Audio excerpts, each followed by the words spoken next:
He deliberately tipped over a truck loaded with king crabs as part of his act. Villagers waving crowbars rushed to loot the cargo thinking it was free seafood. They thought it was another seafood delivery for the taking. But when he saw them he felt not anger but a grim satisfaction. Because 10 years ago, his father was driving a truck full of pigs when spikes on the road punctured the tires causing it to flip. The villagers swarmed like vultures drawn to rotting meat. They looted every last pig from the truck. His father lay on the ground, pleading desperately. This cargo belongs to the state, I can't afford to lose it. The villagers showed no mercy. It ended with the truck destroyed and a man dead. This was no simple accident. Those spikes were deliberately placed by the villagers, with the whole village covering up the evidence. The case was hastily closed as a traffic incident. Now 10 years later, he drove a truck supposedly full of sea cucumbers toward Blackwind Village. What the villagers didn't know was that this wasn't ordinary king crab, but a special breed of tarantula he had spent years cultivating, venomous but not lethal. He pulled into a rest stop, ordered a bowl of noodles at a small diner, and slapped a shipping manifest down on the table. The diner was mostly empty. A balding man sat in the corner. He was actually a distant relative of Big Tooth Jow, a lookout tasked with monitoring cargo in this area. From the moment he turned onto this road, he was under Big Tooth Jow's surveillance. A luxury car was parked on high ground. Big Tooth watched the truck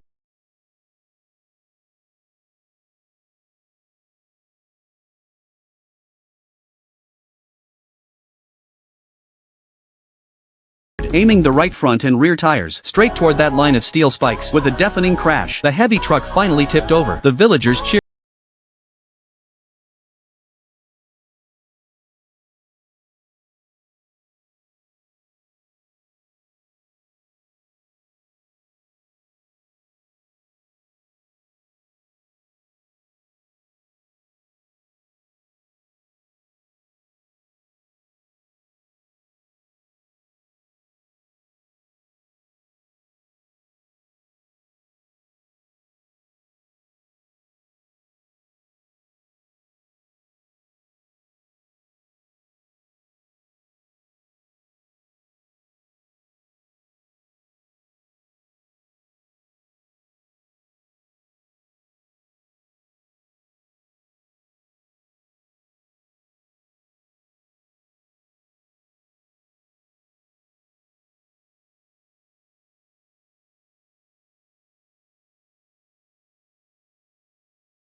out wearing his signature military coat. He exited the car, acting like an officer inspecting his troops. Be careful, don't damage my crabs. Three Dog Jow pointed at the cab and said, Uncle Big Tooth, the driver is still breathing. What do we do? Big Tooth Jow glanced coldly at him, a cruel smile playing on his lips. Let him breathe a little longer. Once the cargo is moved, we'll give him a little accident on this stretch of road. Who's to say he didn't hit his head in the crash? Hearing this, his heart clenched. So his father didn't just die from lack of help. They were trying the same trick again. He gripped a mechanism hidden under his seat. Pressing this button would release the hydraulic pressure on the container doors, swinging the heavy metal doors open. But he didn't press it. The time wasn't right yet. Not everyone was here. He wanted to catch them all at once. Forget about him. Unload the cargo first. Big Tooth Jow roared, and the greedy frenzy officially began. He watched the monitor from the cab, seeing a cutting torch slowly slicing through the container door, right where the first row of spider cages was placed inside. Someone yelled, "It's open, it's open." The two heavy metal doors fell outward. With a thud, everyone held their breath. A smell like seafood wafted from the container. The crowd began to buzz. It smells so good, like seafood. Definitely king crab. That's the right smell. Big Tooth Jow pushed Three Dog Jow aside. Make way one at a time. He reached toward a black plastic crate lying at the very edge. Big Tooth Jow rubbed his hands greedily, then yanked the crate lid open. But there were no bright red king crabs, no claws bound with rubber bands. The crate held a mass of writhing creatures, hundreds of black creatures the size of fists. What is this thing? Three Dog Jow beside him was also stunned. One of them had 8 long furry legs, a blood-red skull-like pattern on its back, 2 sharp fangs glinting coldly in the light. It suddenly looked up and launched like an arrow straight onto Three Dog Jow's face. A blood-curdling scream echoed over the sound of the wind. Three Dog Jow clutched his face and thrashed wildly in the mud. The spider clung tightly to his face, its fangs sinking deep into the bridge of his nose. That scream was like a starting gun. The 60 crates in the container seemed to hear a summons. Their inhabitants swarmed out. Thousands of giant tarantulas descended upon the greedy humans. These spiders moved with incredible speed and were highly aggressive. A woman who had been trying to grab a crate now collapsed to the ground in terror. 2 spiders crawled into her collar, She shrieked like a stuck pig, frantically tearing at her clothes. Big Tooth was frozen in shock. He watched Three Dog Zhao convulse on the ground, his face swollen like a pig's head. A spider the size of a dinner plate was perched on Big Tooth Zhao's expensive leather shoe, slowly crawling up his pant leg. He watched the monitor in the cab not smiling, but pressed a red button. It activated a high-pitched speaker on the roof. After a burst of static, a voice distorted by a modulator boomed. "Well folks, how do you like the seafood?" The voice echoed through the valley. Everyone froze for a second. They looked in terror at the overturned truck. Behind the shattered windshield, a pair of eyes stared back at them. Big Tooth Zhao's mind went blank. The skull-faced Spider King on his shoe wasn't in a hurry to bite. It acted like a proud executioner, constantly rubbing its huge fangs together. Suddenly the spider opened its mandibles, a drop of clear liquid beating at the tip. Big Tooth Zhao's pupils dilated in terror.